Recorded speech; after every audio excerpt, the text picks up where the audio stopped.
बड़ी पावन चर्चा श्रीमद् भागवत जी से आप श्रवण कर रहे थे। श्रीमद् भागवत जी के छठे स्कंद का आज तीसरा अध्याय है। 2 अध्यायों में आपने अजामिल के चरित्र को श्रवण किया। अजामिल की जब मुक्ति हो गई तब यमराज के दूत यमलोक में यमराज धर्मराज के पास पहुंचे।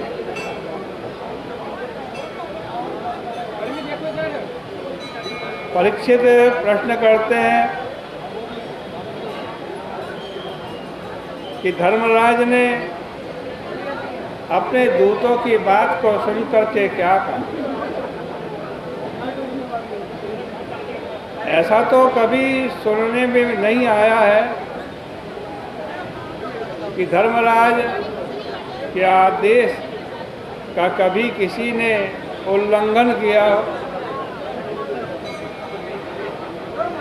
लोगों के मन में बहुत भारी संदेह होगा, क्योंकि आज तो यमराज के आदेश का भी उल्लंघन हो गया। यमदूतों का भी उल्लंघन हो गया। यमदूत अजामिल को लेने के लिए गए थे लेकिन ला नहीं पाए। महाराज इसका समाधान कीजिए। सुखदेव जी महाराज कहते हैं कि जब यमदूत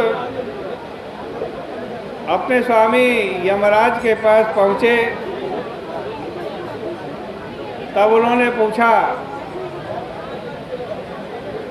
महाराज इस दुनिया में कितने यमराज हैं और लोगों को दंड देने वाले कितने हैं? यदि बहुत होंगे तब तो किसी को सुख मिले और किसको दुख मिले, इसकी व्यवस्था एक जैसी नहीं हो सकेगी। तब तो लाल फीता शाही में ही सारी जिंदगी बीत जाएगी और सबके यहाँ कागज ही घूमते रहेंगे। आप हमारे इस संदेह का निवारण कीजिए। यमराज ने कहा, हे यमदूतों, नहीं ऐसी बात नहीं है। बहुत सारे शासक नहीं है, लेकिन तुम लोग अपनी पूरी बात बताओ।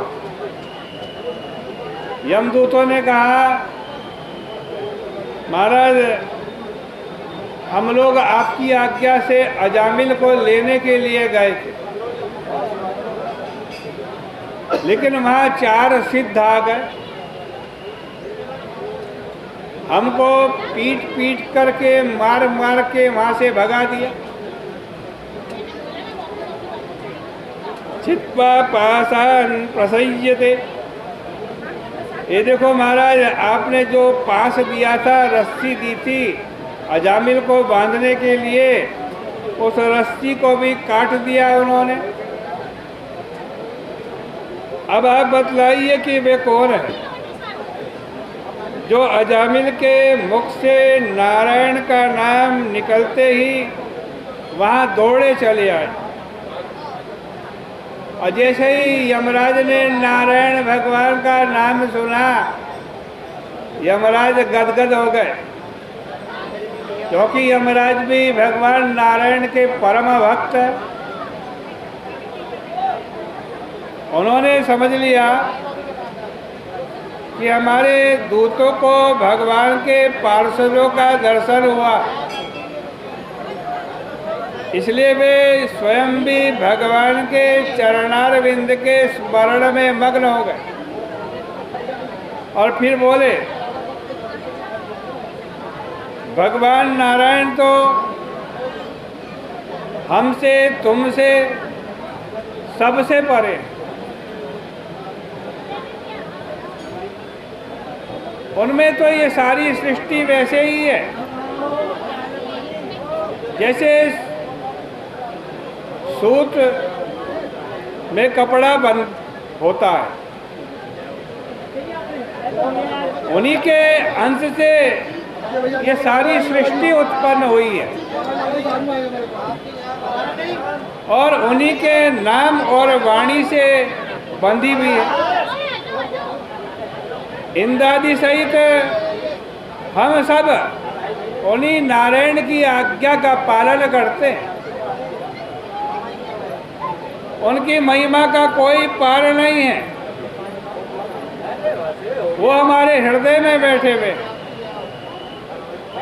उन्हीं के पार्षदों को तुमने देखा है,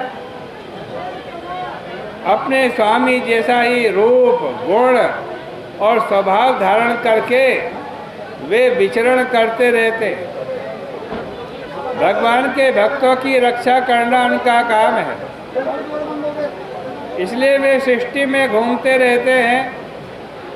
रही बात धर्म की, सो तो साक्षात भगवान के द्वारा ही धर्म प्रणीत है।